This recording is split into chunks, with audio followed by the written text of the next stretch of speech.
Hi, I'm Jennifer Gillespie, an SOA member, President-Elect, and part of the SOA Board of Directors. I appreciate being able to work closely with diversity, equity, and inclusion initiatives at the SOA. As part of the SOA Thanks volunteer video series, during Pride Month, I had the opportunity to speak with Alfonso Carrillo-Lundgren, a fellow of the SOA and director at Willis Towers Watson. So a few questions. Alfonso, thank you for spending time to talk about your experience. Could you tell us more about your background and how you became an actuary?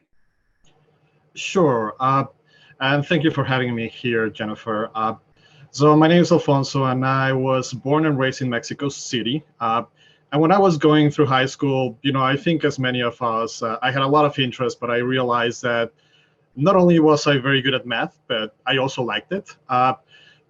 And things are a little bit different in Mexico when you get into college. You actually, instead of waiting a few years, do a minor and figure out what you want to do for the rest of your life. They're a little bit more strict than when you enter college, you have to declare your major. And I was lucky enough that a few years earlier, my sister, who is also very good at math, was thinking about studying actuarial science. So I had all these interests. I was very good on finance. I liked economics. I was good at math. And I saw kind of the curriculum of everything that an actuary should do, understanding probability, statistical models. All of those things sounded very interesting to me. So I decided to study actuarial science. A four-year program at Universidad de Anáhuac, that is one of the main universities that offer that program in Mexico City. And then when I was going out of college, I wanted to explore the world, as cheesy as it may sound. And so I was thinking, seeking an opportunity abroad. I realized that for me to be competitive, if I wanted to get a job, I need to get some exams under my belt. So my last year of college, I'm going to start dating myself with the name of the exams, but it was the first exam that we had, exam P and FM. I took those two exams before coming out of college. I was lucky enough that at that time, Watson Wyatt was hiring actuaries in Latin America. So I applied for the program. I got a job with Watson Wyatt back then. And then now 15 years later, I'm a director with Willis Towers Watson. I've specialized a lot in pension benefits. And it has been a very good career.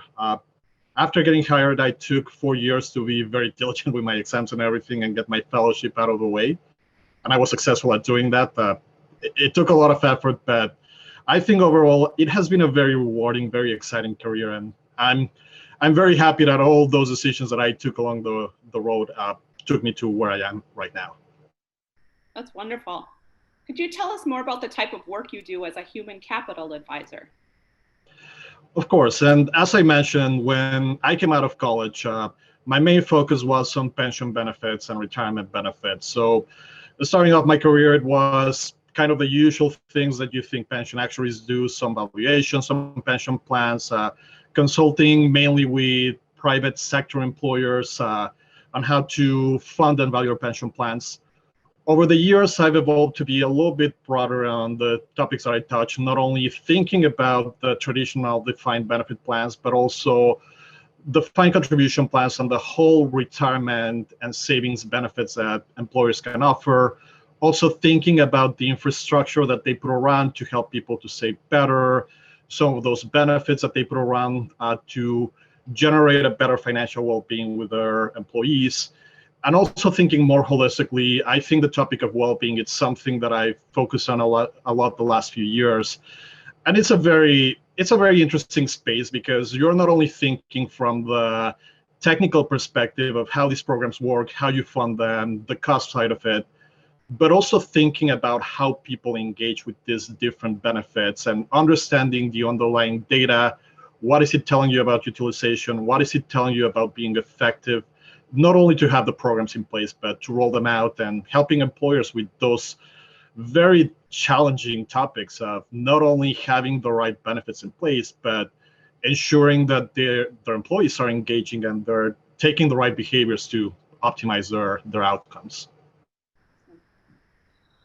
So are there some people who had a big influence over your career in your life? When I think back on that, I actually think about my early career. My first assignment was work on the pension plan of a pretty large company. I think back in the day it was to be top 5 in the Fortune 100. And there's some circumstances, and I think when opportunities happen, it's a combination of being prepared and having the luck of being in the right place. I made a very good connection with the senior consultant that led this relationship. And after my first year, a lot of the second, third year associates, there was a lot of turnover in my office. And I kind of had the opportunity to say, I want to step up. I want to do a little bit more and grow my career quickly. I think that the great advantage that I had there is that I had made this connection with this one consultant. And he was not only able to help me, mentor me, figure out how to navigate this added responsibility of stepping up and doing a little bit more, but also he was a very strong sponsor. For instance, we had client meetings with pretty high level executives at this company. And usually, sometimes you see that when we take junior associates to some meetings, sometimes they don't have a speaking role, sometimes it's just taking notes. We did review those meetings ahead of time, and I had a speaking role. So I was able, he sponsored me to have those opportunities early in my career that were very, very influential. And thinking a few years later after he retired, I also had the opportunity to work with the line of business leader for our retirement line of business on Southern California. And she helped me develop not only the skills of being on a meeting, but also how you manage a relationship, managing the financials. So she was also very influential on helping me grow from a consultant to a consultant that was able to manage relationships and do a little bit more. One thing that I want to touch on these two people in particular, I was lucky enough that I was on their path, and they were both gay actuaries. And when I started my career, I myself was in the closet. I didn't admit that I was gay. And one of the things that was stopping me from that is that my career was very important. And I didn't know how to be a gay consulting actuary. I didn't know, if you're talking to clients, you talk about your family. If you're in the office, can you talk about the date that you had with a guy over the weekend? But I was lucky enough to get to meet them, understand how they were able to be open in the workplace. And I do believe that phrase, I think, is very significant, of saying you cannot become what you cannot see. And for me, being able to work with them give me this kind of blueprint of how can you be out of work? How can you bring your authentic self? How can you actually harness the value of being able to be authentic and at the same time be able to have a very prosperous career? Right. I know that you are passionate about fostering an inclusive, equitable, and diverse workplace. Can you share more about your efforts in this area? Absolutely. And, I've done things with clients and things internally in the company with Willis Towers Watson. So when I think about inclusion and diversity, and one thing that I welcome people to think about, when you're trying to create an environment where you are bringing diversity, you have to think about kind of the entire life that someone will have with you as an employer. You're establishing a relationship with people that starts from the moment that they're learning about your company. Then you go through recruitment, hiring decisions. From then, there's going to be an involvement on the career, getting promotions, getting more opportunities. At some point, because we don't live only as employees, because we have personal lives, we're going to have to use benefits. At some point, we're going to have to be making decisions about retirement. At some point, we might have some health conditions that we need to go to our health plans to figure out how to sort those out. And at some point, if we did a good job, we'll jump up to financial freedom, we'll retire from the company. And thinking about that entire timeline, that entire employee experience, one thing that is important for us to understand is that different groups of people experience those events in a different way. I can give you a few examples. Me personally, right now, me and my husband, we're trying to build a family. So we're obviously interested in learning a little bit more about our fertility benefits, understanding parental leave. But us as a gay couple, there's a few differences, right? We can use a support to have some surrogacy benefits because we cannot bear a child, or have some adoption benefits in there. We do care about sometimes the disparity that you see with parental versus maternal leave, because we're probably going to have less time to take care of our kid once we're able to adopt or have a kid through surrogacy. So it's little things here and there that if you think about how they're experiencing their entire working life, there's some difference here and there.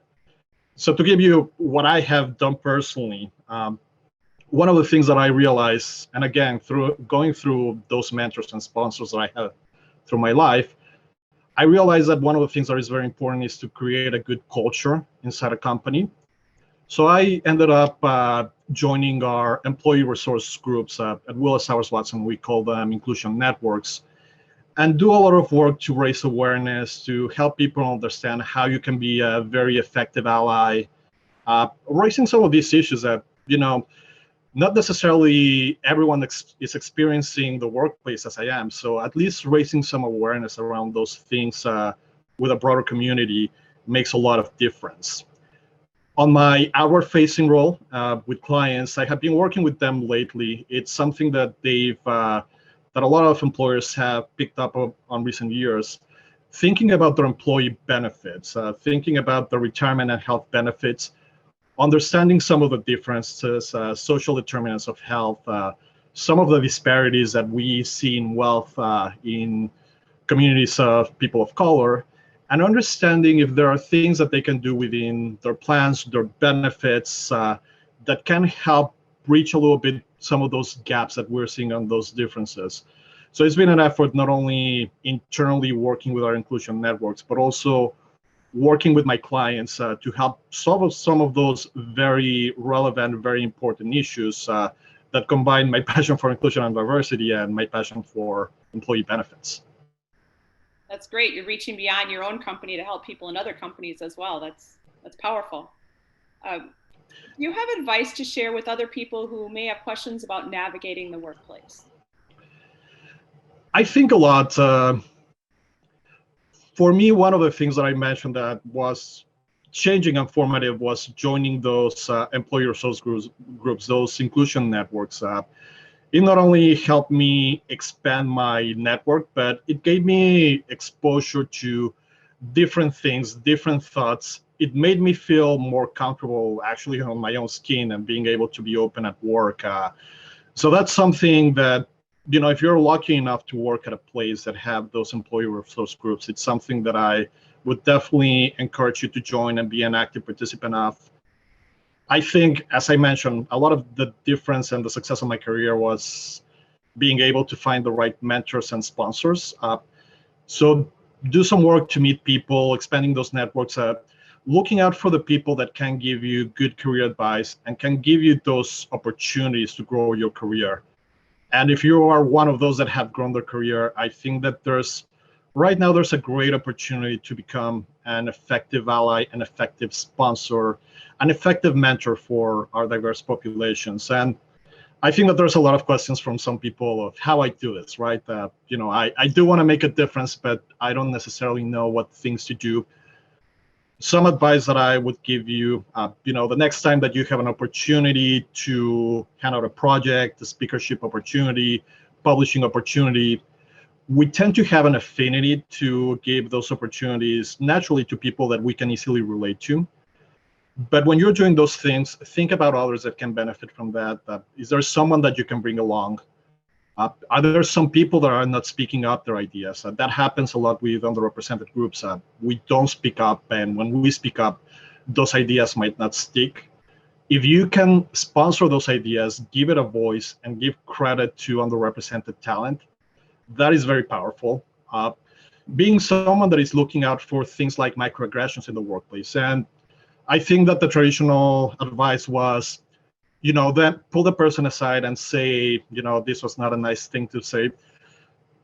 I want to be a little bit more bold without being aggressive. You can be very kind and sort of saying, I don't think that that's something that was good to say in this environment. So being able to speak those things out when you see them is very powerful for the people that might be feeling those microaggressions, because it shows that you're in an environment that they can feel safe, that they can feel support. And I think those were probably my three main tips of someone who wants to jump on the other side and be someone that is helping fostering those environments. Those three things, I've had them in my career, and I can tell you they were very powerful for me to feel secure and for me to be able to develop being my true self. Thank you so much. Those are really good pointers and challenges for all of us to be aware and do something. Alfonso, thank you so much for taking your time to share your experiences with us today. And we appreciate all of your volunteering as well. Thank you very much.